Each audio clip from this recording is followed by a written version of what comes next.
yaa tagnay wuxuu ku dhahay guriga ku sii geynay xaafada kugu Victoria kadib wax buu ii soo gaday oo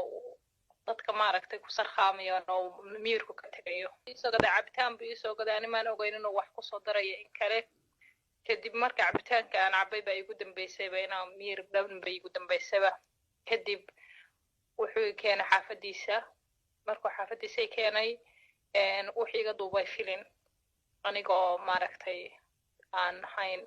qof maaragtay bahalkii daawadayaal halka aad nagala socotaan waa faaqidaada wararkooda had iyo jeer ka daawataan muuqaalo kala duwan oo ku saabsan arrimaha fanka siyaasadda qisooyinka iyo waliba dhacdooyinka markaas taagan waxaan maanta idiin soo gudbinaynaa arrin la yaab leh gabar Soomaaliyeed oo laga duubay muuqaal anshax darro ah balse marka hore inta aynaan u guda galin haddii aad nagu cusub tahay oo ay ku tahay markii ugu horeysay aad daawato muuqaaladeena waxaan si sharaf leh kaaga codsanaynaa inaad channelka subscribe noo saarto sidoo kale aad furato gambaleelka yar si aad mar walba u hesho muuqaalada iyo warbixinada xiisaha leh ee aanu halkan soo galino gabar lagu magacaabo Farxiyo Cabdullaahi oo kamid ah gabdhaha Soomaaliyeed ayaa waxa laga faafiyay muuqaal fadeexad ah hadaba muuqaalkaasi waxa la sheegay Farxiyo inuu ka codsaday yar ay saaxiibo ahaayeen oo uu ka dhaxeeyay xiriir jacayl laguna magacaabo Cabdiraxmaan Xuseen Cabdiraxmaan ayaa wuxuu Farxiyo ku cadaadiyay hadii ay jeceshahay inay u soo dirto muuqaal jirkeeda uu qaawan yahay waxa ayna si fudud ugu dirtay jacaylka ay u qabto awadiis muuqaalka uu ka codsaday laakiin Cabdiraxmaan wuxuu sameeyay Cabdiraxmaan ayaa si fudud ugu diray dhalinyaro ay saaxiibo yihiin muuqaalka ay u soo dirtay saaxiibtii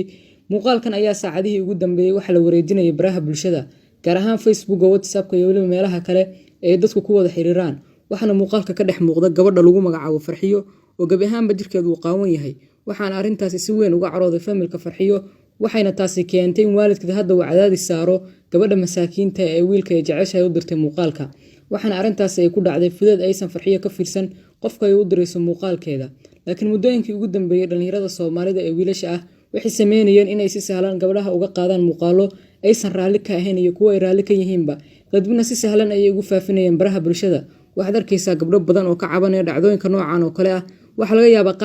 qaar badan oo idinkay daawanaya kamid ah inay ku mantiqaldan soo qoraan oo ay dhahaan waxaad fadeexaynaysaa dumarka Soomaaliyeed balse arrintan waxa ay la soo wadaagay Farxiyo oo ah gabadh aad codkeeda maqlayseen barnaamijkeena bilowgiisa si kastaba ha ahaatee ugu dambeyntii waxaan ku baraarujinayaa gabar walba oo Soomaaliyeed in ay ka fiirsato qofka ay xiriirka la sameynayso waxaan sidoo kale ka codsanayaa gabar walba oo Soomaaliyeed in aysan sawiradeeda iyo muuqaaladeeda soo dhigin baraha bulshada haddii kale arrinta noocan oo kale ayaa ku dhacaysa waad ku mahadsantahay daawashada muuqaalkan haddii aad nagu cusub tahay fadlan nagu soo biro taabo calaamadda subscribe si ay kuu soo gaaraan muuqaalada